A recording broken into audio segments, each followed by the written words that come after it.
test appointments. The member for Cambridge. Good morning, Mr. Speaker. Thank you. My question is for the Premier. Recently, this government finally admitted that they will fail to deliver on another promise from their 2018 election campaign, to reduce gas and fuel taxes in their first term in office. Another promise made and promise broken. During the 2018 election campaign, the Premier promised to bring in tax relief by cutting the provincial tax on gas and fuel in his first term in office.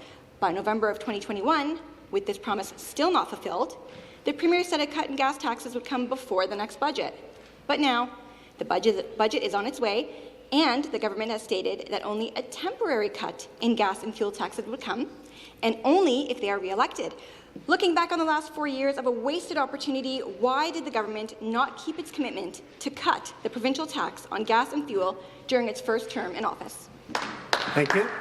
I recognize the Parliamentary Assistant to the Minister of Finance. Well, thank you very much, Speaker, and I thank my colleague for the question, Mr. Speaker. We're introducing legislation, Mr. Speaker, that, if passed, would temporarily cut the tax by 5.7 cents per litre, Mr. Speaker. That is on top of the 4.3 cents that has already been cut, Mr. Speaker, for Ontarians. These savings, Mr. Speaker, coupled with the recently announced elimination of the license plate fees, Mr. Speaker, would save Ontario households $465 per year in 2022, Mr. Speaker. My question is to my colleague, why isn't she and all members in the opposition aren't helping us in fighting the carbon tax, which is adding so much cost and burden to Ontarians, Mr. Speaker? Once again, we're fighting every day to make sure we lower the cost for Ontarians, Mr. Speaker. The opposition does the opposite and always votes against every initiative we put forward. Turn to the member for Cambridge for the supplementary.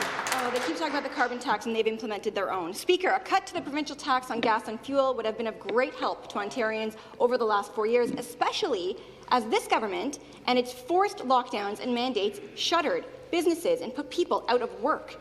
But this government failed and broke its promise. Now they have admitted that under a PC government, there will never be a permanent cut to the gas and fuel tax.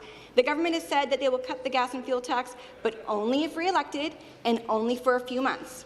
Why is that? Why is tax relief for Ontarians only a good idea for a few months and only if the government is re-elected?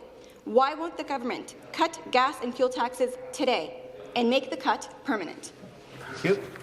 I recognize the Parliamentary Assistant. Well, thank you very much, Speaker. And again, I thank the honourable colleague for the question. Mr. Speaker, today, tomorrow, and every day since we've been elected, we've been fighting for Ontarians. We won't stop to do that, Mr. Speaker. Mr. Speaker, the latest that we announced after 2 very difficult years, Mr. Speaker, for Ontarians, and there were a lot asked of Ontarians, individuals and families, which is why, Mr. Speaker, we make sure that every single initiative that we put forward benefits Ontarians. Mr. Speaker, I can tell you, on top of the 5.7 cents litre in reduction in the fuel tax that the member alluded to, and I hope that everybody in opposition votes in favour of this, Mr. Speaker, we also removed license plate fees. Thanks to the Minister of Transportation, Mr. Speaker, removing tolls for Ontarians, Mr. Speaker.